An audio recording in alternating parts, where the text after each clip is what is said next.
Thank you all for joining. Happy Friday. We're very excited to host this design crawl as part of DBCS, Design Business Chamber, Singapore. We've got our two winners who will be sharing their designs and how they came about in our architecture and interior design category. So we're very excited that they were able to join us. So it's just a sharing session, really how we are imagining spaces, how we are rethinking spaces. So we've got our speakers from One Byte Studio, designers from there, and also from Moser. So yeah, I think ready to start. Maybe before we go into it, I think if we go to the next slide, can share a little bit about myself. I'm Bhavna, and I'm wearing two hats, but today I am representing DBCS. I'm part of DBCS as the honorary secretary, and I will be sharing a little bit very, very quickly. I know you're here just to listen to our speakers, but just a little bit about DBCS before we get into the talks. And my full-time job is actually I'm heading the strategy team in Southeast Asia for Moser Associates. So I've got my colleagues here presenting today. So this is great as well. Just a little bit about DBCS and what we do.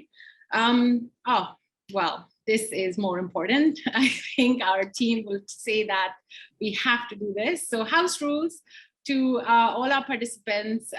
Just a note, this session is recorded. So we would, all of you will be muted. So you won't be able to really talk, and except for the panelists who will of course be speaking. However, if you need any assistance, you please feel free to reach out via chat so we can see all those messages, and also for the Q&A. That's quite important. Feel free to please share any questions that you would have with our speakers. Anything you want to ask them, this is your opportunity. So use the chat function, and we will ensure that the whole team is here to ensure that we address those questions.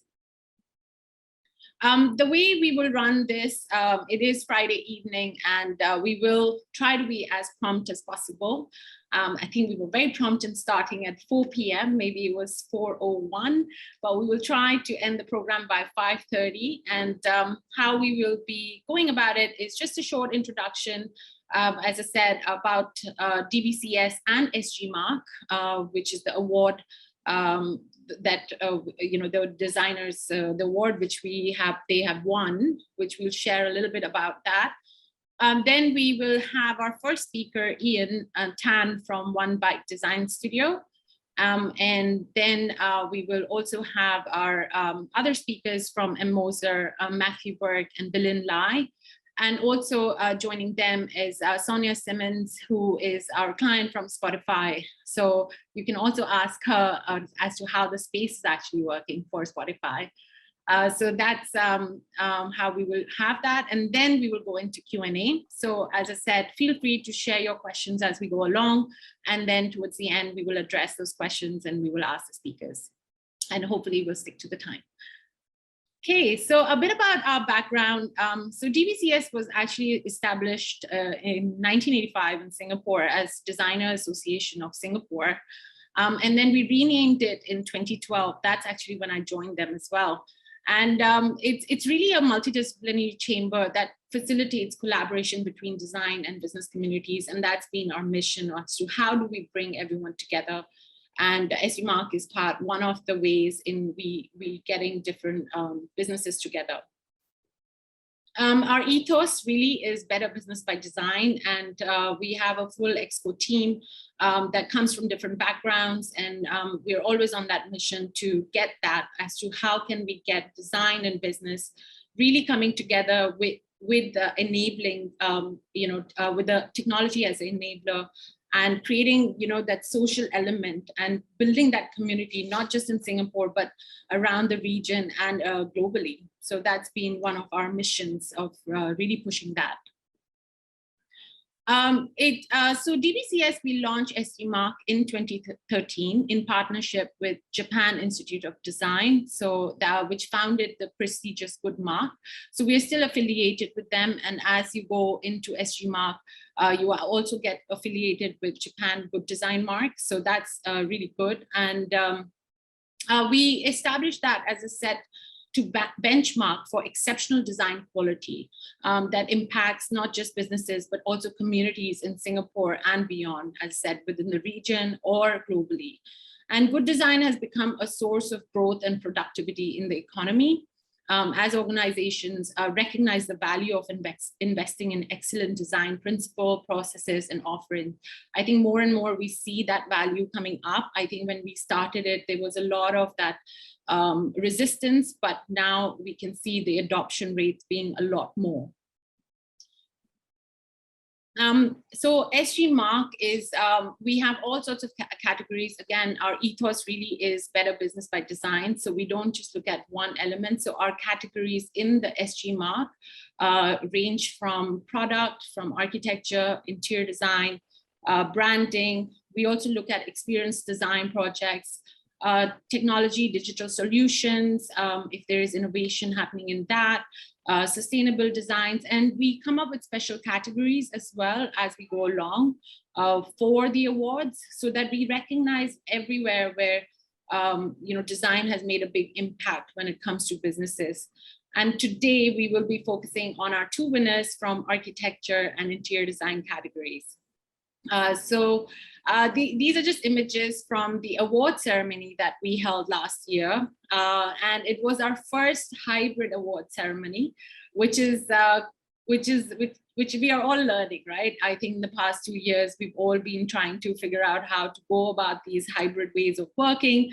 And we had to figure out how to go about hybrid way of award ceremony.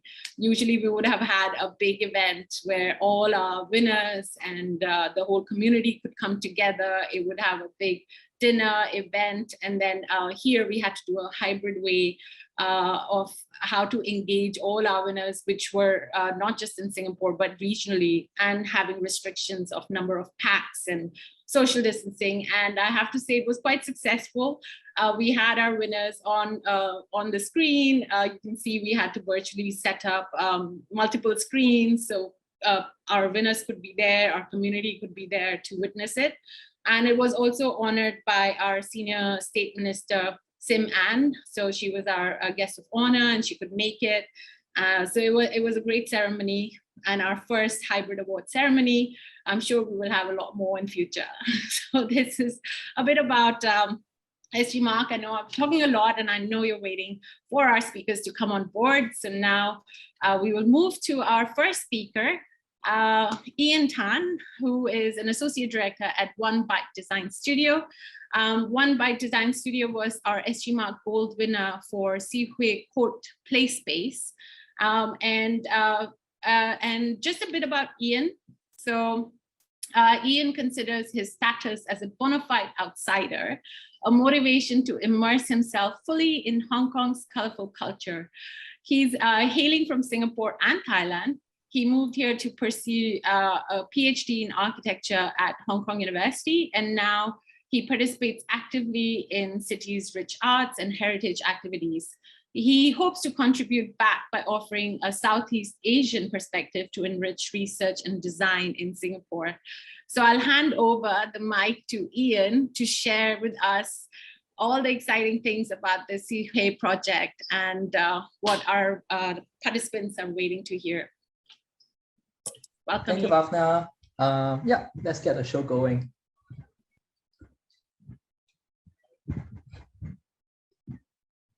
Okay, so as usual, I'm going to ask everyone can see the screen.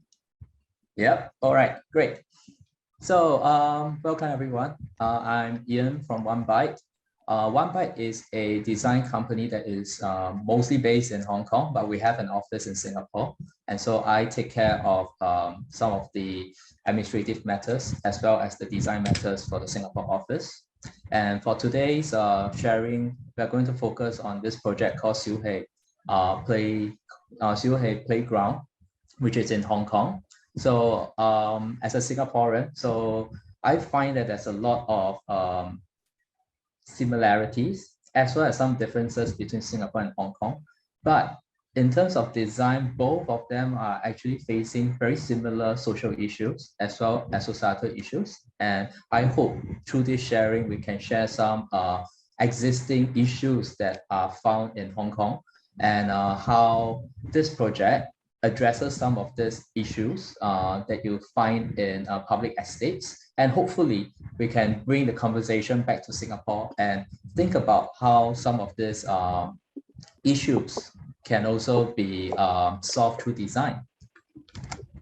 So today's sharing is about four things. First of all is to give a brief overview of what One Byte is about. And second is to talk about rooftop as a untapped public space. And third is the project itself, where we talk about Siu Hei and how the name of the place becomes a design concept. Last but not least, I'm just going to give a taster of what some of the other projects that One Byte has done in terms of play spaces. So this is One Byte's tagline motto, which is interconnecting people and making places. So for all our projects, the people are the most important ingredients to enliven space and to make it into a place. And so throughout its founding since 2014, this is a kind of a standard or a tagline that we have tried to abide by.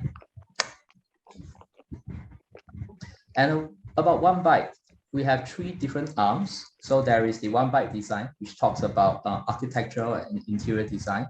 We have the One Byte social, which sort of expands the field of architectural practices into different disciplines. So we do branding, we do workshops, we work with different collaborators to come up with pop-up installations, events, you name it, we'll try it. We also have the One Byte research, which traditionally is also one of the starting points for our design projects. We'll try to use research as well as research methods to help us to understand a place better, and perhaps using that as a way to come up with different ideas and solutions that are really contextual, that are more apt and suitable for the community itself.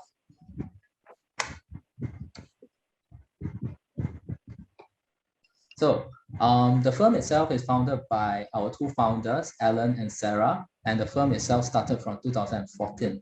And both of them are strong advocates for design thinking, participatory design, and the use of these methods and tools for our projects.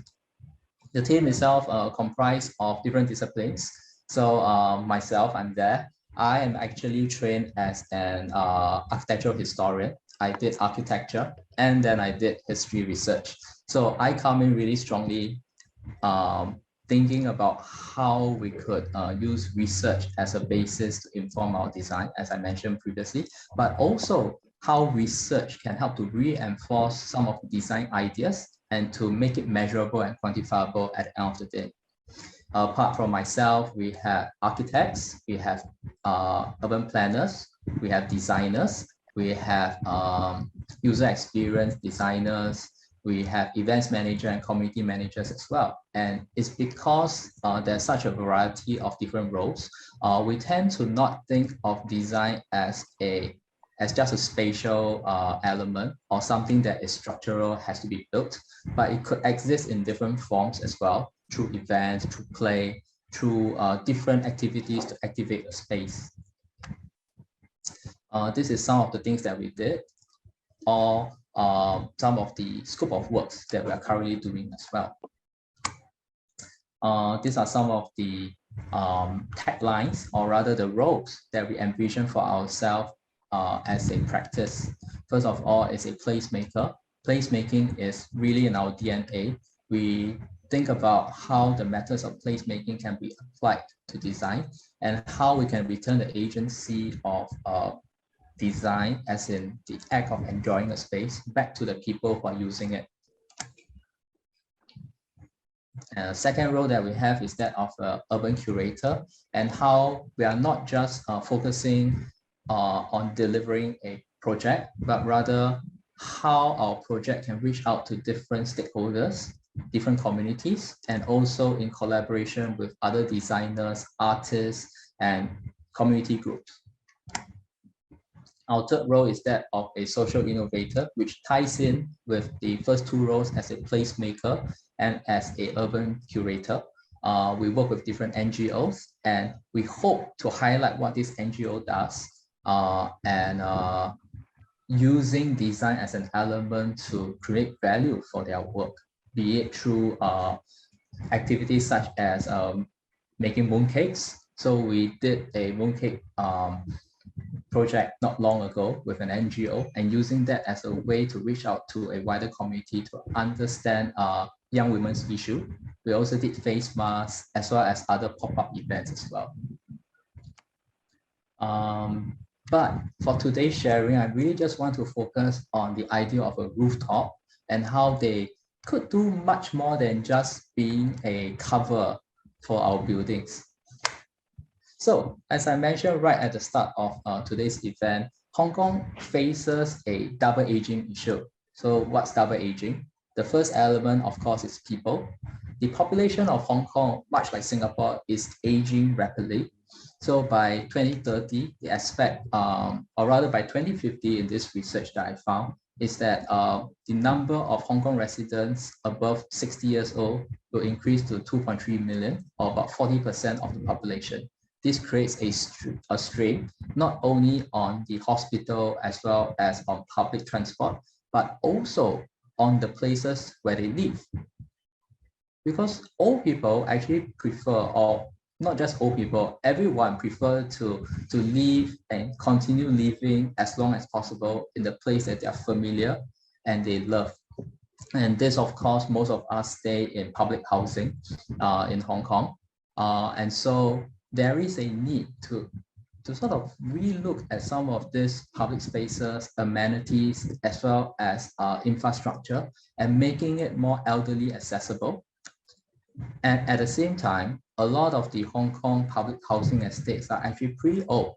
They are in need of upgrading, but it's not just hardware upgrading, it's also the upgrading of these public spaces such that they are not only catering to the residents staying there, but to create vitality by inviting people who stay outside of this community to come and use this space to make the public housing estate a lot more vibrant and doesn't feel as static and unmoving as old places tends to be after a while. We want this courtyards, basketball courts, as well as sports grounds to become inclusive, more vibrant, and of course, well-loved. And throughout 2018 until last year, we have taken on 4 rooftop basketball projects with Gore Capital's People's Place. So they are a management agent for some of these community malls that are found in different parts of Hong Kong, not in the touristic areas that we're familiar with, but really in the suburbs, the heartlands area.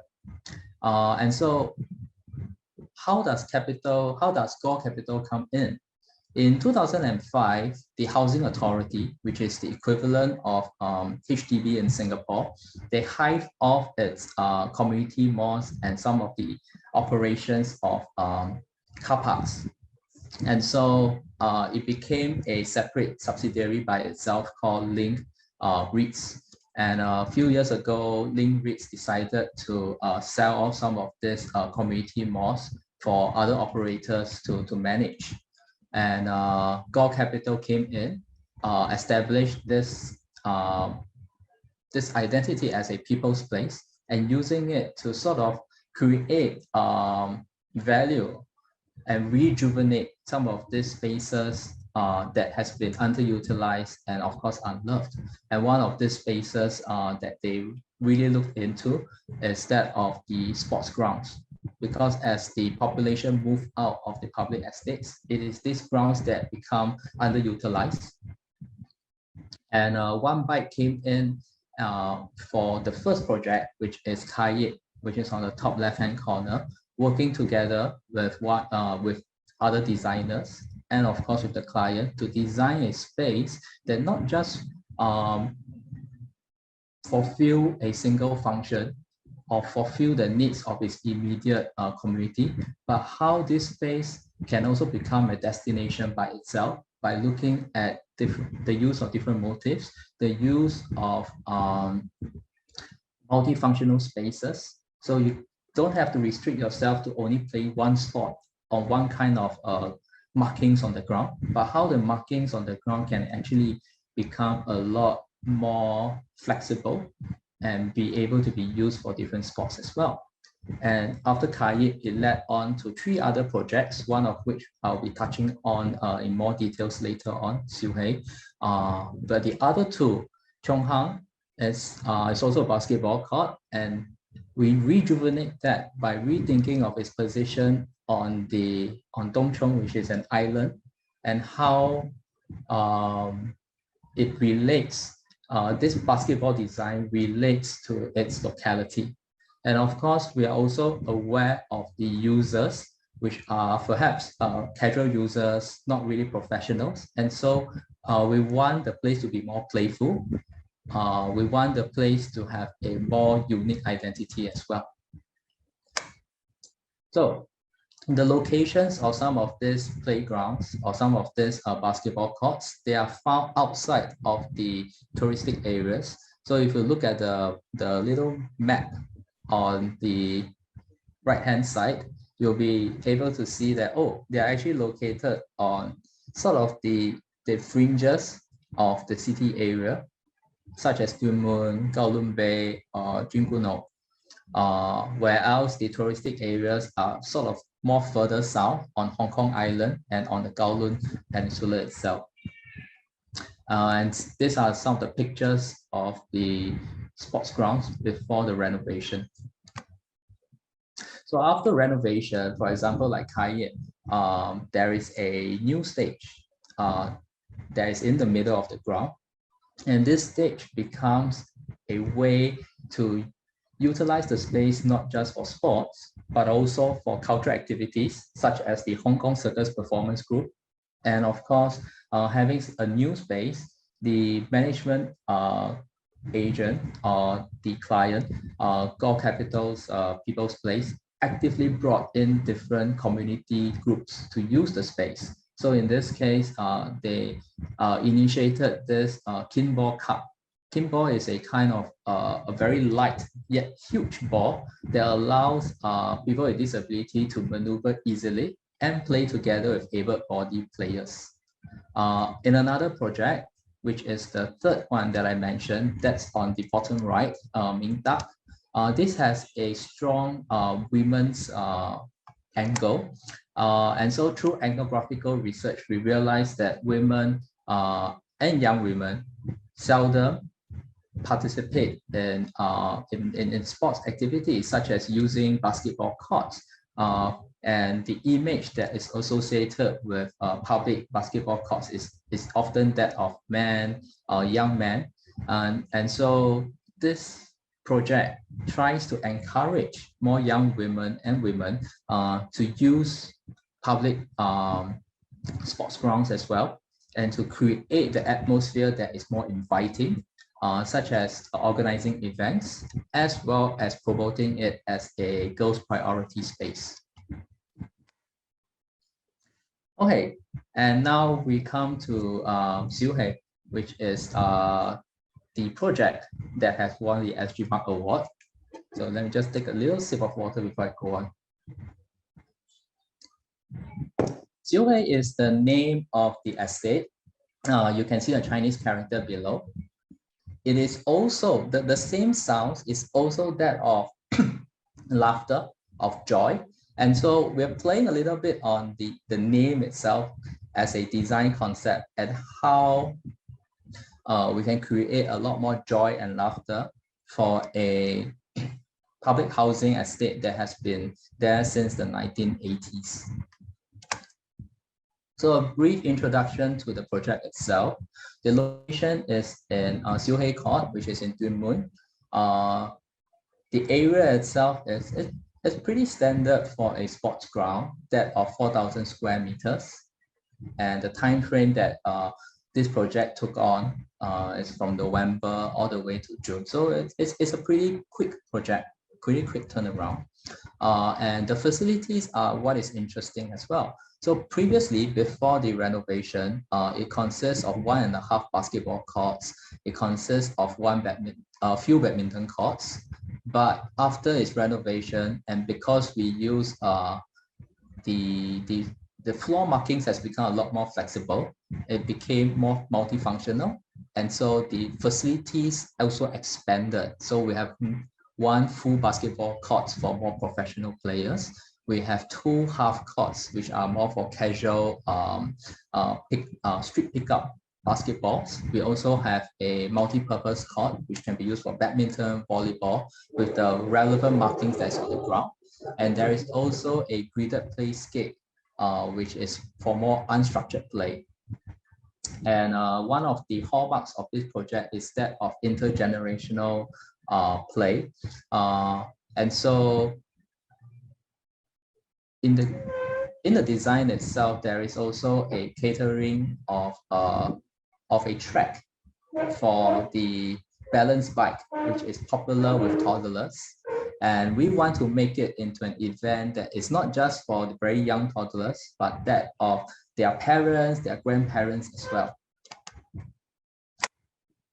So I would like to share briefly about how the name as well as the sound of the name itself has become a design concept for this project.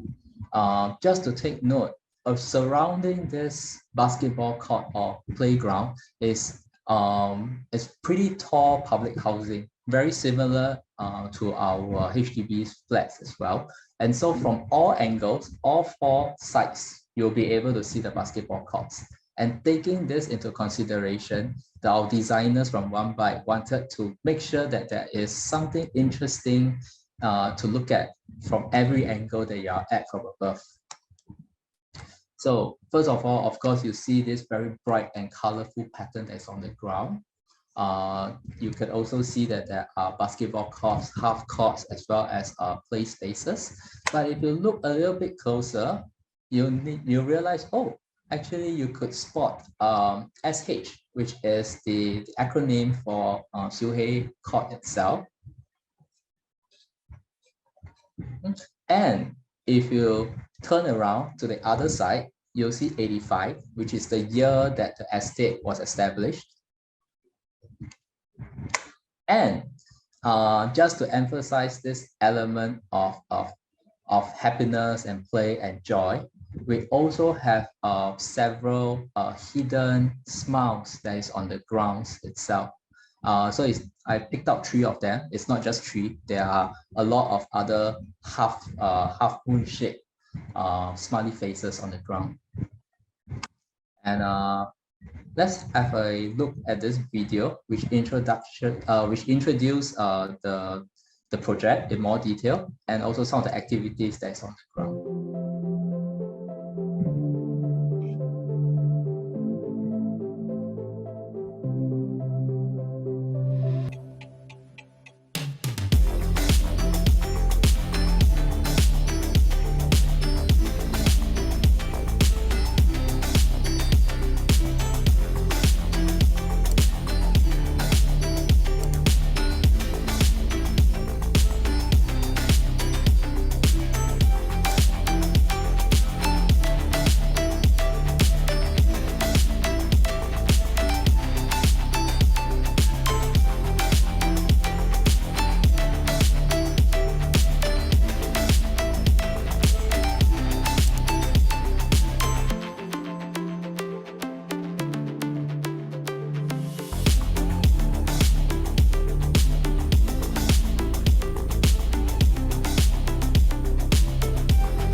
on to the next slide.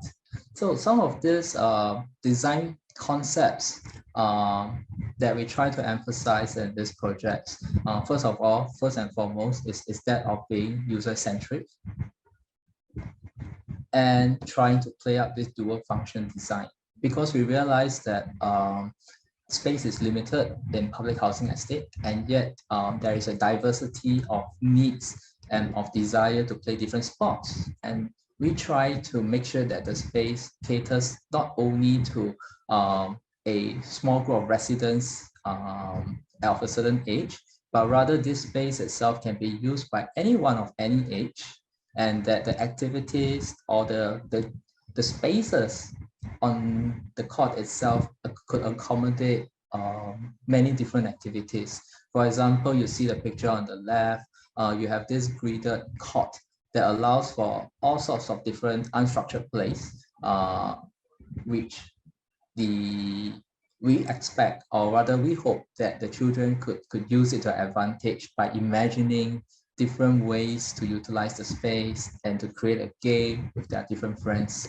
And the basketball courts itself, there are two very distinct differences. Maybe if I scroll back to the previous slide, you realize that there are two different colors. The one that is on the left-hand side, the upper court, the colors are a lot more muted. That basketball court itself is more meant for more professional players, and is suitable for teams to come and play in a game. Whereas the lower court, which has more colorful printed elements on the ground, is meant to be more casual, suitable for different groups of users of all ages. They could be residents staying in the area, they could come from further away, and they could just utilize the space for recreational activities. And if they are tired, they could just take a rest on the steps, which also double up as sitting area with a canopy to shade them during and between games. And the picture on the bottom right is perhaps something that is quite nostalgic, not just for Hong Kong residents, but that of Singapore residents as well. In the past, there are games such as this where we kick football into tires in order to score points.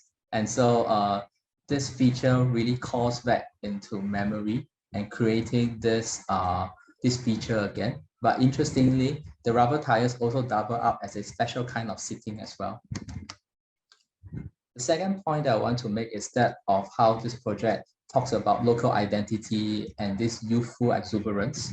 So on the latter point is that of trying to have these interesting motifs on the ground. We collaborated with a graphic designer, Never, in creating all these different typographies, the wordings that's on the ground, and trying to play up this element of fun, encouraging people to work out by having encouraging slogans on the ground as well. And of course, harking back to the project's name, the idea of laughter, joy is quite prominent. You always find certain elements of it everywhere on the project itself. In terms of local identity, it's perhaps this characteristic of Cantonese as a very localized language in Hong Kong, and how there are a lot of slangs and a lot of ways of sort of playing different words, like the same sounds that have different meanings. So one of them is that of Siu say, I have laughed already, and being placed on the blue color, the bottom right corner, the blue color panel, it also means that if you turn to your left and walk up the stairs, you should laugh along the way. And correspondingly, the staircase that is on the other side of the court is that of Siu Yao. So it's almost like a playing up this element of laughter and joy in a very colloquial, very local manner. And the thirdly, I would like to talk a little bit about this idea of co-creation with the community.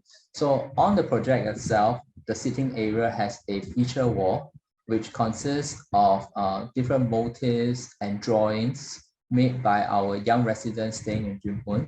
So there are two groups. One of them is the kindergartens, where our designers went down to talk to the students, explain what is design, and then get them excited about creating smiles. How do you create a smile? And the kind of object that we gave them is a banana. Using a banana to create different motifs or to create different storylines, and then translating that into a drawing, and which you could see on the bottom left corner.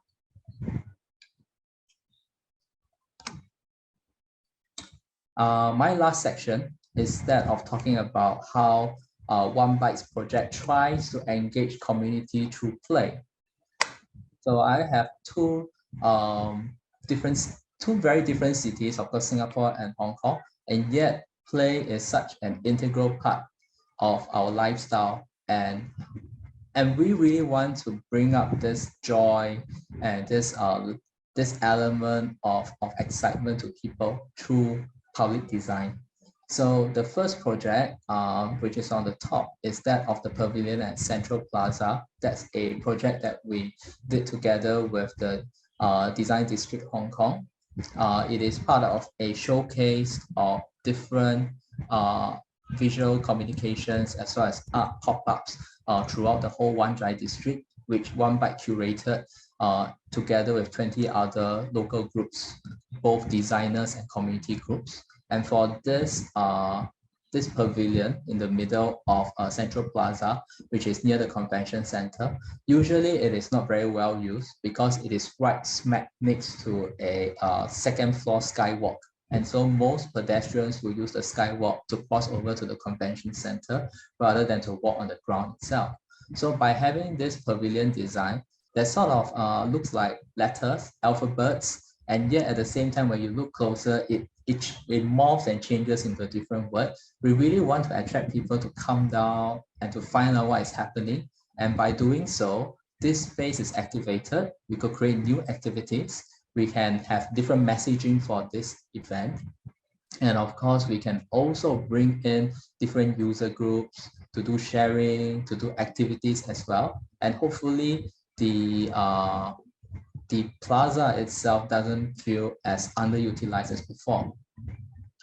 The second project that we did with DDHK is that of last year's Apart Together project. So as we know, we are now in a pandemic, and even public art and public installations has to adapt to this new normal. So how do you remain safe while having fun together with your friends? So this is an element, or this is a question that that sort of prompted our designers to think about how an installation can fulfill this role, being together and yet apart physically to remain safe. And during this 1 month long event, we have created 7 different pavilions. Each of these pavilions allows you to either sit quietly, reflect, or at the same time, you can sit together. Your friend can get involved. You are seated nearby, but not together. And you could rotate, you could swing, you could sort of do different actions that is synchronized and have a play element on it. We also have some projects in Singapore over the last few years, and we actively participate in public activation events or public space activation events, such as URA's Pumpkin Day. So we participated in 2 times, 2 editions in 18 and 19, 2018, 2019. For 2018, we had this installation that allows people to step on this hand pumps in order to blow up balloons. So the faster you pump, the faster the balloon will enlarge. And certain pumps itself are not directly under the balloons. So there's also a sense of play and excitement and wonder when you step on a pump. which balloon will actually enlarge and become bigger. And for the second year that we participated in, which is in 2019, it was also during a period of time where a lot of the public use bicycles were being abandoned. And so it instigated the office to think about how can we actually repurpose some of these bicycles to better use. Perhaps they could become like exercise equipment. But then again, if you just keep it as an exercise bike, it does seem to be a little bit more static, does seem to be a little bit monofunctional. But how about we create bikes as kinetic machines? We use bikes as a way to sort of let the windmill spin. So we connected the bikes to mechanisms that allows the windmill to start spinning when you start cycling the bicycle itself. So there is an element of play involving in doing exercise. So I've come to the end of my presentation. Please feel free to reach out to me or to my office, and we are more than happy to have further discussion on some of our projects and how some of these projects in Hong Kong can also be brought into the Singapore context as well. So really looking forward to your questions later, and hopefully we can have a fruitful discussion today as well. Thank you so much. Thank you, Ian. Thank you so much for sharing. This was so insightful.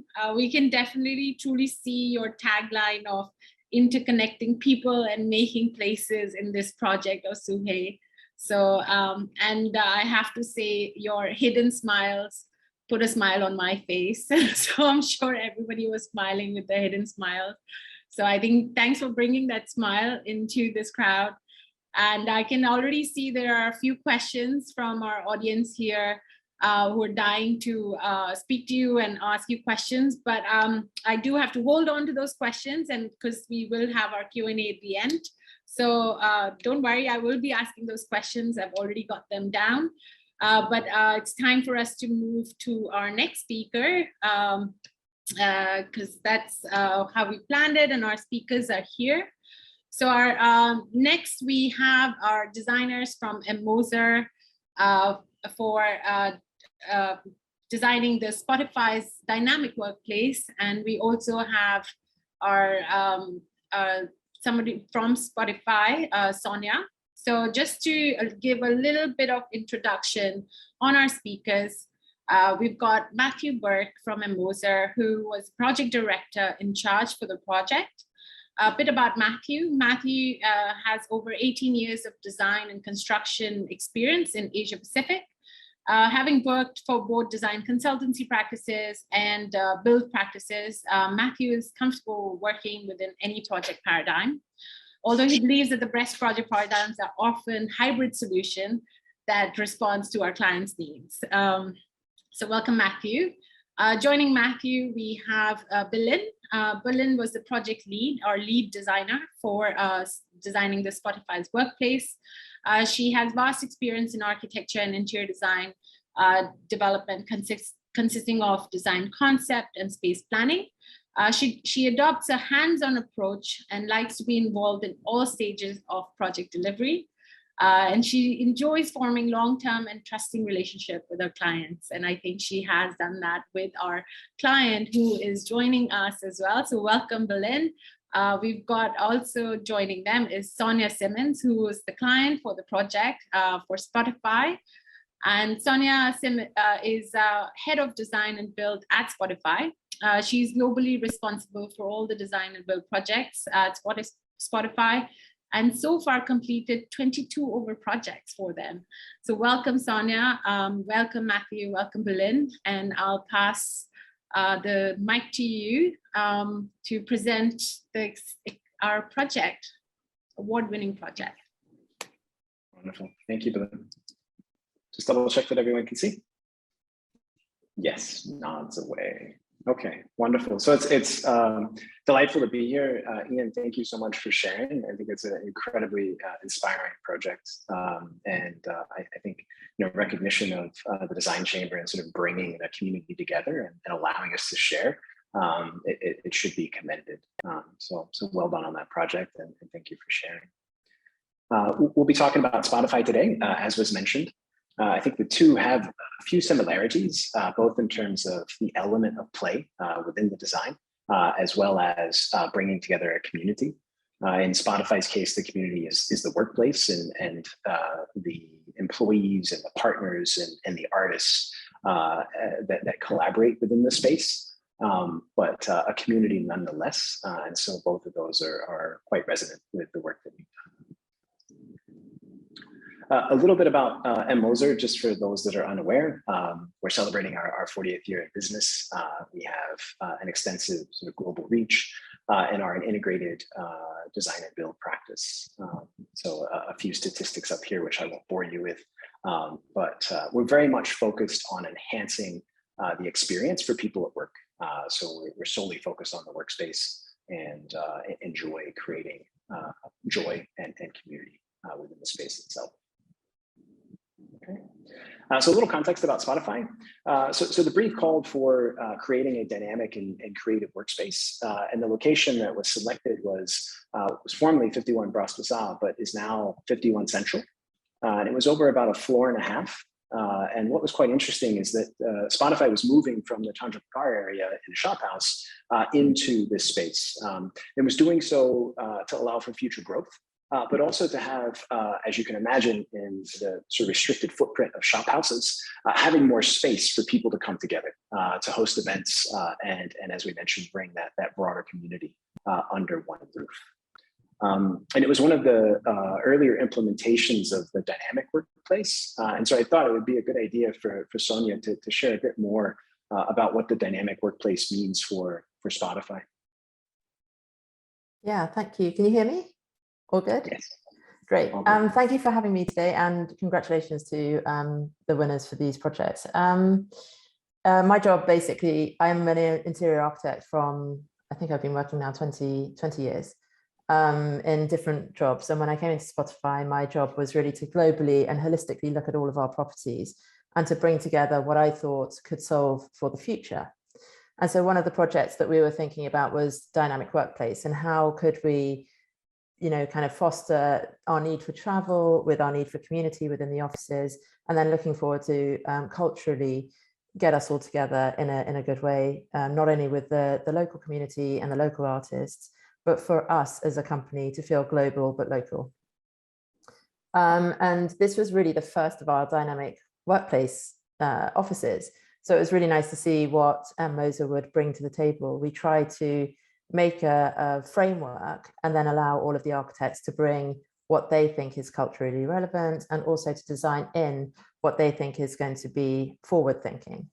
So yeah, it's a really great project, and it also looked towards being able to create a place for collaboration, for community, but also for concentration, which is hugely important for us within our offices.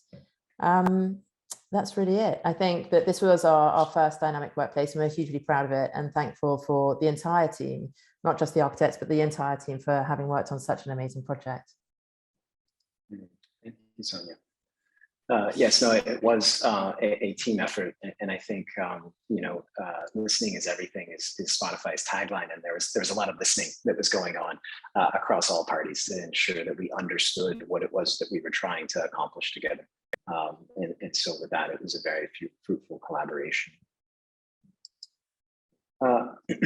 At the backdrop and sort of the heart of the project, with this idea of a platform that celebrates culture and creativity. So that was sort of rooted underneath the brief requirements that we received. And so we went about searching for a framework that would help give us context. As Sonia mentioned, Spotify has a very clear idea of who they are and what they want to stand for, but then they do allow the local participants to help influence and define and involve that conversation, so that there is a proper degree of local context. And so the framework or the metaphor that we reach for, given Spotify's business, is actually this earbud. And so we sort of deconstructed it and gave ourselves 3 key areas to focus on. And so in the middle here, which is sort of generating that ambiance and that sound and that passion, is the built environment. What then ends up touching the end user is actually that earbud. So it's quite an intimate relationship. It's important that that's comfortable and it's well fitted. And then on the outside or the exterior is that expression of the brand, right? So that you can identify or you have that identity and brand loyalty. And so these series or these layers of spaces are how we approach the design itself, and is how the rest of the presentation will be structured. So as we move forward into the environment, one of the key things was to ensure that people can be the very best versions of themselves. And so ensuring that the space is safe, inclusive, and is representative, it was quite important. And so one of the key ways in which we wanted to go about doing that is recognizing that this is a hub that's going to serve for talent attraction, learning and development, and foster the continued growth of Spotify's employees, not to mention the diversity and inclusion that we spoke about previously. And that was, I guess, essential to get right and to ensure that the elements of the built space, the curation of the furniture, and the artwork were all speaking to these key influences. In terms of the types of spaces, Sonia mentioned that the dynamic workplace program is meant to offer variety. And that variety should support different modals of interaction. So we want to make sure that we're fostering community and allowing bigger groups to come together and have that sense of expression. But we also want to make sure that we're able to connect on sort of a one-on-one or a one-to-few scenario. So that we're developing those strong bonds and enhancing our relationships. And then, of course, there's also the need in the workplace for the concentration, which shouldn't be overlooked, and sometimes is in these dynamic and agile environments. You know, people feel that there's just a bit too much distraction, and they need a space to step away and focus and concentrate. So it was quite important that all three of these categories were represented clearly and intelligibly to the users. So in terms of the context for the space, as we mentioned, Spotify has a floor and a half. So level 10 is the main public space. And you have essentially a series of 3 space types. So you have the public space, which is there for visitors and collaborators, artists alike, as well as the Spotify employees. And then there's a gantry system here that then takes you into the cafe, which is a semi-internal space, if you will. So it's an invited space. And so the 10th floor really focuses on serving as that hub or that platform where people can come together and collaborate in many different iterations. And so the entry tunnel here, coming into a reception and quite an interesting holding area, moving through into a lounge that then leads into a series of different meeting rooms. One space that is quite unique to Spotify and was a very interesting space to experience is the listening room. So there's a lot of audio equipment in here and a lot of acoustic engineering that went into making this room work properly. And it's definitely an experience to be had.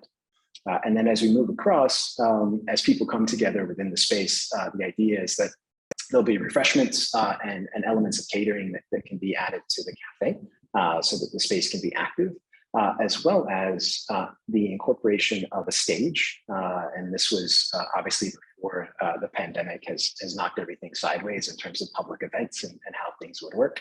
But the idea of bringing artists together and celebrating the joy and the cultural undertones of music was very much part of the brief. And so ensuring that there was discrete access for artists to come through, have a green room to do their preparations, and then enter from a side door onto the stage so that the cafe had a multi-purpose requirement built into it. Okay. Moving up to level 11, this is the main work floor, and this is internal space. So not meant for any external visitors. And with a central core, you have entryways on both sides, and the idea was to allow staff to enter into a space that is welcoming, that isn't immediately sort of workspace, because you want to allow that circulation to breathe. You want people to be able to bump into one another, have conversations, and begin starting their day. So on the top side, you have a games area. which is quite diverse and has table tennis, foosball, a number of board games, as well as a small gaming area, bleacher seating to accommodate quite a number of people. And then on the bottom side, you have a work lounge. And so there is a dialogue that's happening across this axis, but for very different purposes. So one is quite playful and energetic, and then the work lounge is meant for collaboration and purposeful work. And then flanking that on both sides is the open work area. And so this, as we mentioned, was a platform for growth for Spotify. So the original program called for supporting 160 people with growth up to, with continued growth and a seat count that supported 180. So we brought all workstations to the perimeter so that you have plenty of access to natural light. And then to create a barrier, if you will, or a sense of partition between the work area and the main circulation and meeting spaces, we have this undulating pattern of low height lockers, which have planters on top, as well as a few different types of collaboration space. So that acts as a nice buffer to separate from the work area from the circulation.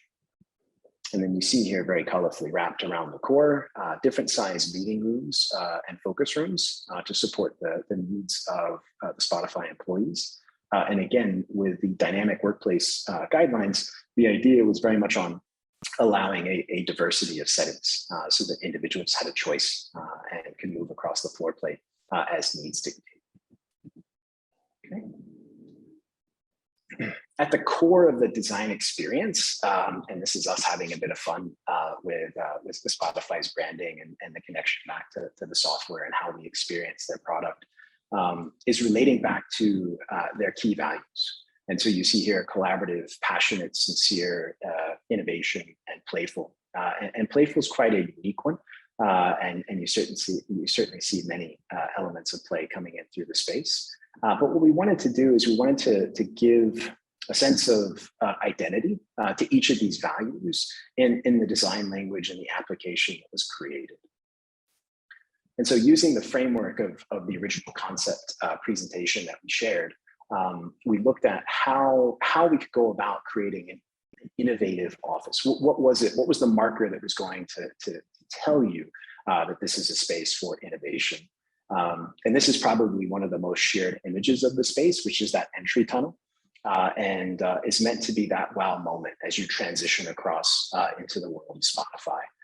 And it's a collection of RGB lights that can change and are pre-programmed with the name of key artists, both regionally relevant and also part of the global, the sort of global top 50 that were applied to the lights themselves.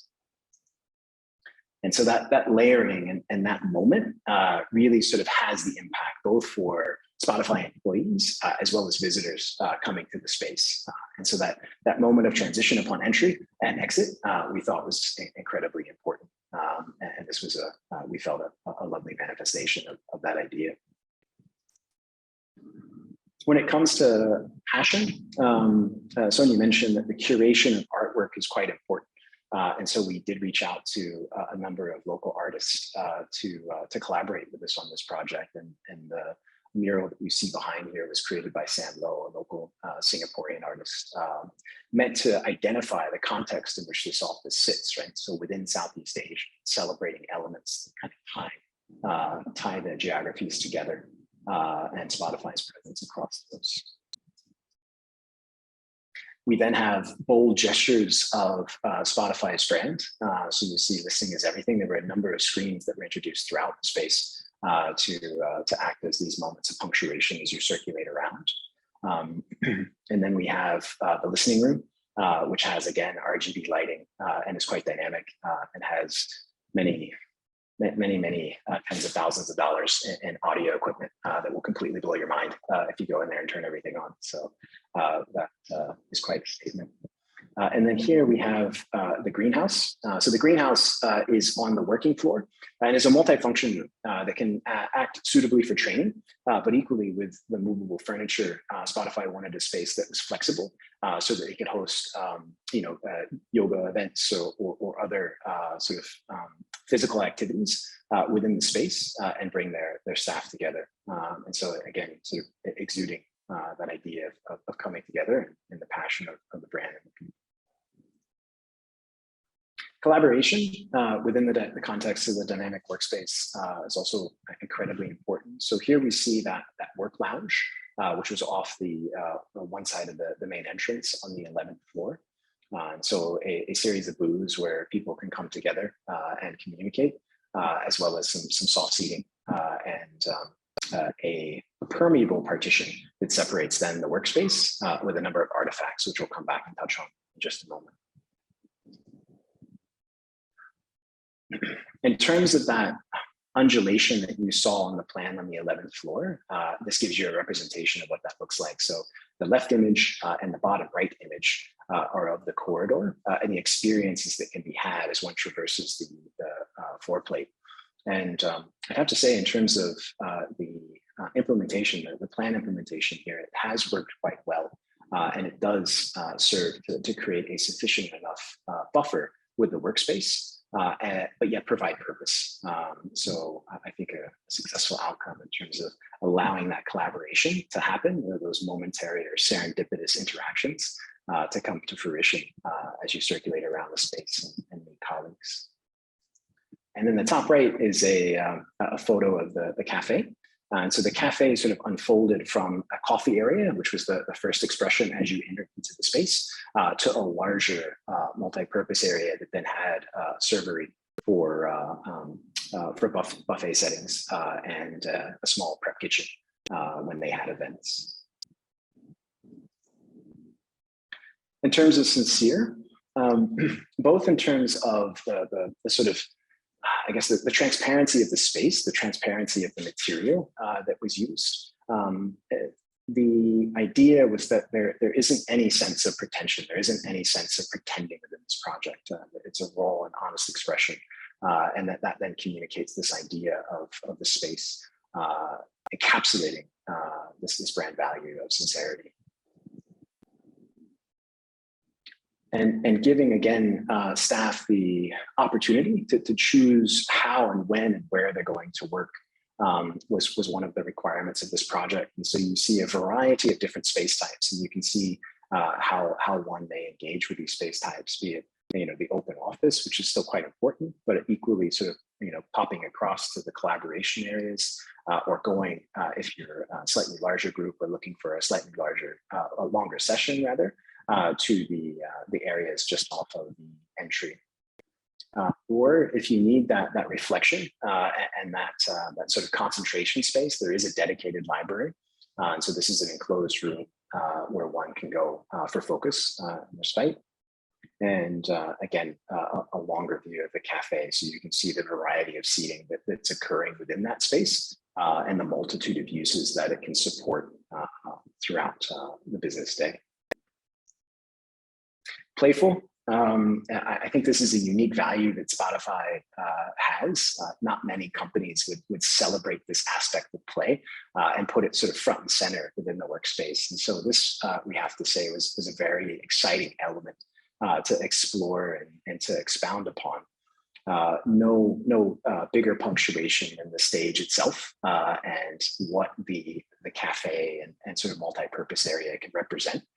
So as you see, there's a massive screen that sits behind, which can be a digital backdrop for whatever artist may be within the space, and just adds a unique element that's very tied to the Spotify brand. Other elements that you'll see throughout the space, a bit of whimsy certainly was applied throughout a number of the meeting rooms, be it here bringing in a drum set, just to remind everybody the connection to music, or the green room itself, and the play area, which has a number of different elements, be it the foosball table, the ping pong table, and then the stadium seating. So if you want to get really competitive in that ping pong match, you can have an audience for it. So the second layer was that human touch, right? So if we remember that construct of our earbud, this is the end cap, right? This is the bit that's coming into contact with the end users. The environment was providing the ambiance and sort of, you know, creating that experience, but the human touch is the tactile elements, the gestures that I'm interacting with on a day-to-day basis. We felt were quite important as an additional layer, and it's where, you know, that sense of comfort and also aesthetic comes together. So in this particular project, and again, the team that we had involved goes beyond, much beyond Berlin and myself. We had a team consisting of probably about 7 different professionals, be they brand experience experts or FF&E experts, looking at different areas of the project. And with the furniture itself, I think there are probably about 30 different brands that we used and curated across to create this environment. So it's not just sort of 5 chairs that we're going to roll out everywhere. It needs to be representative of that diversity that we were looking for at the outset. And these spaces also need to be purposeful and comfortable.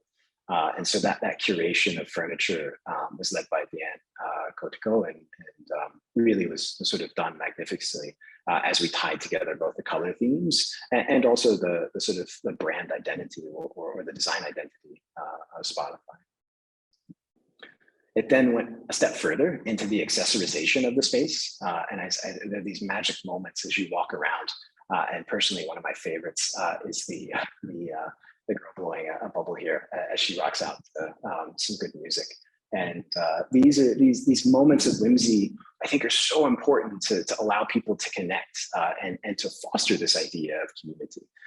Because if you were to go into a space that has furniture and it feels a bit rigid and corporate, the ability to let one's guard down and connect with the space and those who inhabit it is somewhat restricted. Right? So you can sort of get a sense of going into someone's apartment and sort of getting to live vicariously through the knickknacks and accessories that they have spread around.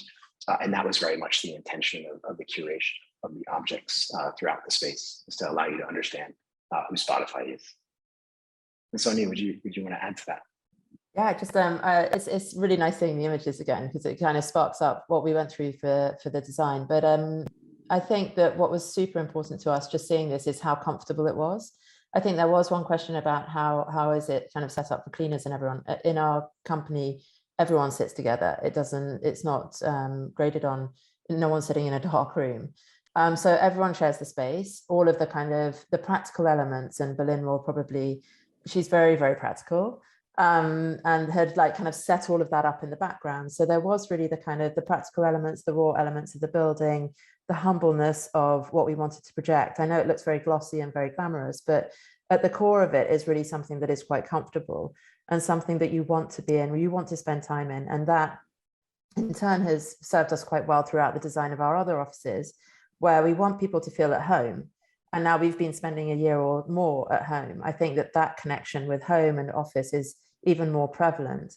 But the idea is really to, although it sort of seems quite glamorous for an office, I think it's more in tune with where we want to go culturally and to feel at home and to feel like you really want to be in this space and you want to spend time with people.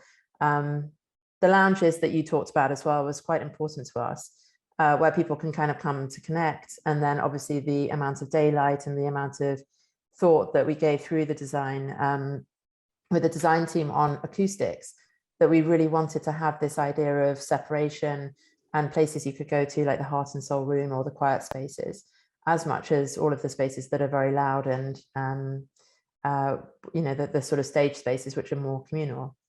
But no, I'm super proud of this project, and I think it for me it just reflects how far you can come in design if you really think about all of the aspects, not just the building, the interior architecture, all of the practical elements, but also the kind of cultural moments and the community and what you're trying to project and how you're trying to make people feel comfortable with both using product and also assimilating that with space. And of course, design is that thing that can bring it all together. Absolutely. Absolutely. So adding to that last layer that Sonia mentioned in terms of the layers of space that to help create that entire experience are those brand moments. And as was highlighted earlier, it was quite important to work with local artists as well as Acrylicide, who's been a global partner for Spotify across a number of projects. So that there was an appropriate amount of that global identity of who Spotify is, as well as that local context and what makes this office unique. And so we looked at that across sort of 3 different varieties. We looked at some 2D applications, 3D applications, which were explored by Acrylicide, and then the installation. And it adds that extra dimension anytime you start to involve a multitude of parties to come together and define an experience. And so this was the image that we saw of Sam Lowe's work, the mural representing different ingredients or elements of Southeast Asia. And then the ribbon sort of tying things together and making that a complete experience in terms of Spotify delivering the products across the region. Another one, which you may not have noticed, was actually in the games area. And so this is one of the moments that Sonia mentioned that sits on either side of the entry on the 11th floor, which is the main working floor, and is a communal space where people can come together. And so this was a group brain rental out of Hong Kong. And we applied it to the stadium seating here in the back. And what's quite lovely about the entire experience is that you have sort of this river or this stream of music, if you will, that's tying people and experiences together. And then you have people listening in different locations in different ways for different reasons in the foreground. And then as you start to move back, accessories or artifacts of the music or audio experience. And then small punctuations of the local context in terms of the greenery and the idea of being in the tropics. So that's applied here on the stadium seating.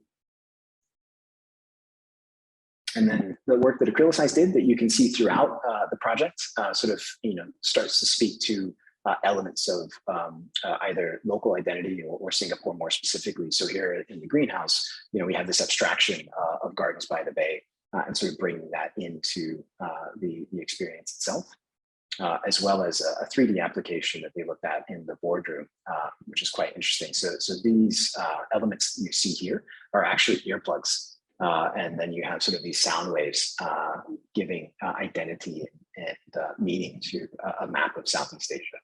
So quite a fun expression in the main boardroom. And then as we come to the installation, it sort of comes full circle in terms of our experience, that beginning and ending for any visitor to the Spotify office is going through that wall of fame. And it was just such a delight to see this come together. And I know Sonia will tell you that we went through many iterations of how this was going to work, and it took a while to get where we got, but I think the process was certainly well worth it. Yes, definitely. And I would reiterate that these are artists that we put up in the first place, but they can be peeled off and put new artists. So it's something that's going to be changing over time, and that we want to, it's a very Instagrammable kind of moment, but it's also a space that takes you from the outside world into the inside of Spotify, and hopefully includes you within that space, or makes you feel like you kind of made that journey. Absolutely. So that's what we had for you today. I'll stop sharing. I think we can get into some Q&A. For people with people. Thank you so much, Matthew, Bill, and Sonia. This was so insightful. I mean, it was such a delight, really, to look at these photos again and this project. It also brought a smile to my face. So you can see the playfulness, you can see everything that you talked about. And I'm sure everybody here is like, I wish we could go there. So, it's very interesting that for both the projects, there were a few themes that, a few words that, both the speakers, you guys used, and you can see that alignment, whether it's joy and laughter, the playfulness, the bright and colorful aspect. You have the culture and creativity integrated, layers of spaces. I think even for the Siu Hei Court And I guess just, I mean, we have a lot of questions. You know, one of the things is, it's like what were some of the challenges you guys faced? I think it is for both the speakers and the panelists. We talk about all the things that we achieve, but what goes in the background? I think as designers, that's something, you know, there are so many challenges that do come about. Maybe I think we can start with Ian, if you can share some of the challenges that you faced in your project, and then we can go to Matthew, Berlin, and Sonia, if you guys can share as well. Yeah, sure. So I think challenges wise, it's actually an issue that the design team and myself had a conversation about, mainly because I sort of consider myself more like a design critic than a designer in the office. And so I am thinking about, like, surely a design can't be just a one-off. You kind of like arrive at the design straight away. And so after probing a little bit, I realized that the design team actually went through several iterations of the basketball design. So it started off a little bit more outlandish as well. Maybe I'll just share some of the pictures that I pull out as well. Then maybe that will be easier to illustrate my point. So just hang on, let me just share screen. So this was the first iteration. So one of the design challenges that came up is how to not make the design very literal. So the design concept of having the S and the H and the 85 and the play of this two elements was there right at the start. But the first iteration was really right in your face, where the 5 is very obvious, the 8 is very obvious. And so only by the second one, the elements start to soften a little bit. It became a bit more playful as well. So it's not as graphical based, but rather we start thinking about it in terms of how the words transform into different spaces. And then thirdly, we play around with another iteration, and that's where the sports court as well as the idea of utility comes in, to whether the use of color, very bold, very solid colors, does it affect the play of badminton and volleyball? And last but not least, this is the design that we arrived at. So very simplified, there are 4 main iterations, and along the way there are multiple considerations, design considerations, clients' expectations, etc. So that's one challenge. The other one, perhaps also thinking about a question that's in the chat, is that of long-term maintenance. How does the design actually fulfills the role of being easy to maintain, easy to upkeep, and not allowing the client having to spend a lot of effort and time in trying to keep the place as the same, the looks the same as the first day it was unveiled. So I guess that's the other challenge that we had. And so we use sports paint for the coating, which are more long lasting, etc. Yeah. Yeah, I guess there's all this struggle that goes behind a successful project. You know, there's so many iterations. I think there's a joke amongst designers. There's a final presentation, then a final, then final. Exactly. That never stops. Matthew, Berlin, Sonia, do you guys want to share some of the challenges that you faced with the project? Yeah, so one of the challenges in the execution was actually on the light tunnels. As you can see, it's very clean and very seamless, but it has a lot of thought through of how we actually want to do the design. So a lot of sessions of the design detail meeting, mock-up sessions, and a lot of iterations of the setup of the lettering as well to get the perfect look now. So it's a collaboration of all the construction team, the consultant, and us to perfect the entrance executions. So that's the challenge we had actually with the tunnel. Yeah, and it looks amazing now. So Yeah, it's the most recognized area when you think of Spotify Singapore. very impactful indeed. Matthew, Sonia, anything you want to add? Otherwise, we move to other questions. I think it was for me, it was a great process, but I think being an architect myself, it's easy to try and or it's not easy, but it's a will that I have to try and make everyone else's life easier. So trying to get that feedback in a good way and trying to get it back quickly, and also to make a framework right at the beginning that then the team can kind of really work on and make their own framework or make their own design out of that. So yeah, just a really good brief in the beginning, I think helps a lot to set the scene. And then I don't think that we had many challenges. It was really Berlin and everyone worked incredibly hard on it. So I think, I mean, from our point of view, it went very nicely. So I think from there, we have a very interesting question from our audience, and it is to all the panelists.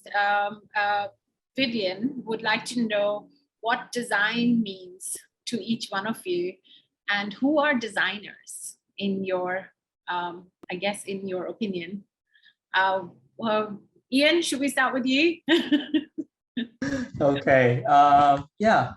Well, I guess I must confess I don't really do design that much. I tend to do more of the thinking about the design and asking questions about it. So I guess design really fulfills the first role, is that of context. You have to have a question, and it's solution driven.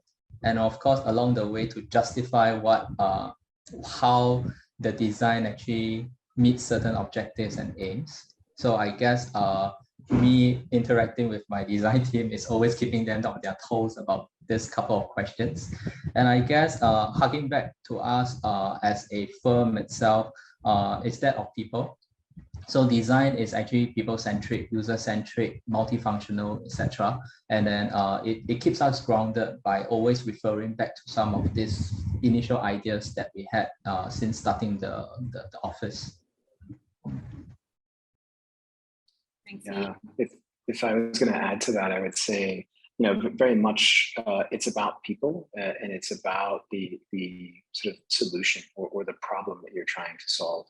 I think design gets a bad rap sometimes, where you have egos that are only worried about a finished photograph, and that's the reason and the drive for them to design. I think design should be that small d design, which the Stanford Design School talks about, where you're problem solving. And that people have a need. How can you solve for that? And yeah, I'd say that's very well said. Berlin? Sonia, anyone? I think it's to all the panelists. Can you refresh the question? Was it about the... What does design mean to you, and who are designers? I think, well, who are designers on this panel? I guess everyone, in the sense that from Berlin, myself and Matthew, and also the rest of the team. But I think, what does design mean? I think design is there every single day. Whether it's good design or bad design is difficult to say. But I think good design really answers the problems, solves the problems, and is the product of someone really listening. Designers are problem solvers. They're listening to what the problem is, hopefully, and then they're solving what the problem is. And if it ends up being sustainable, flexible, and good for our well-being, I think that's what good design is. And then that can also foster greater things like a stronger community and inclusivity and diversity. So I think that design goes, it is everywhere. It's just whether it's actually being thought through and put the function with whatever follows, which is hopefully something beautiful anyway, because as human beings, that's what we aspire to have around us, is something that's comfortable and makes us feel that we want to be part of it. Yeah, absolutely. Thank you. Ellen, you want to add something to that? And I think design was not just about design beautiful things. It's an idea that can influence the environment and even the community. And as designer, I think we have the responsibility as well to help to actually impact the workplace of the environment. And yeah. Thank you. Vivian, I hope that answers your question. I think that was the first question that was posted, and we have a few. So we are conscious of time, so I'll just pick a few.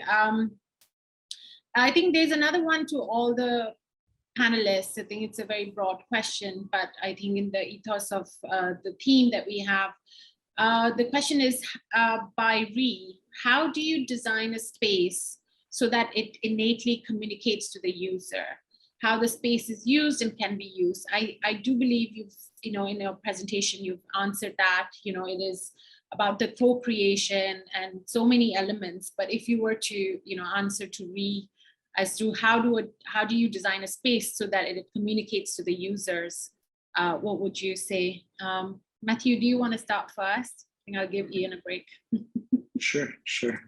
I would say, referencing one of the points that Sonia made earlier about a client having a clear identity of who they are and what they want and sort of how they see success, I think is a good starting point to ensure that you're on the right path. I think a lot of projects maybe get off on the wrong foot because you're searching and you're wondering. So that sense of identity, that sense of purpose, and that sense of direction from the client, not necessarily about what it's going to look like at the end, but the framework or the structure by which it will be evaluated is quite important, because that allows you to sort of set the goalposts, so to speak, and then to start that iterative process. We said, what is design? Design is iteration towards the ultimate goal of solving a problem and creating something that resonates.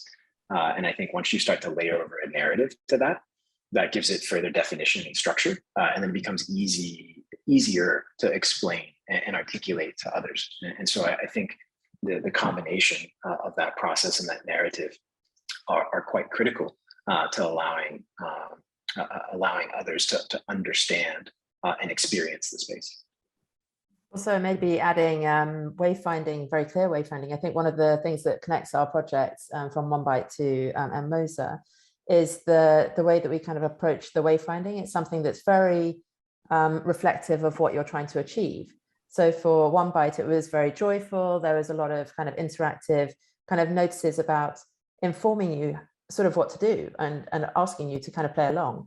Whereas in our Spotify, the wayfinding, that's something that we've taken globally, that is all in the Spotify text. It's very clear, it's very easy to read, whether you're dyslexic or not dyslexic. All of that kind of stuff has been thought about. And I think that is just the ultimate layer to kind of, if you're feeling unsafe about how you migrate around the space, then you've got that as the final kind of wayfinding or gesture that shows you where to go. But I think that keeping the design clear, making everything kind of shrunk to the core, and then allowing this big kind of passage around, mostly like when you see in airports and you see the end destination, it's very easy to kind of navigate, and that navigation is super important in offices. And also what the interior tells you what to do. If it's a comfy sofa, you want to snuggle down in it. If it's something that's more of a hard desk, you're going to do a certain type of work there. So the environment really tells you how to react. Yeah, I think it's really essentially about the intuitiveness of the space. You don't have to really think it's there. You just know intuitively as a user what you need to do, where you need to go. So it's about that. Yeah, no, definitely. Maybe I'll just add on another point. I totally agree with Sonia's point about wayfinding and how and Bhavna, you mentioned about intuitive. So definitely Siu Hei Court tries to do that. And at the same time, because we are also trying to promote this idea of an unstructured play, so we do want to have a little bit of flexibility in how people use the space as well.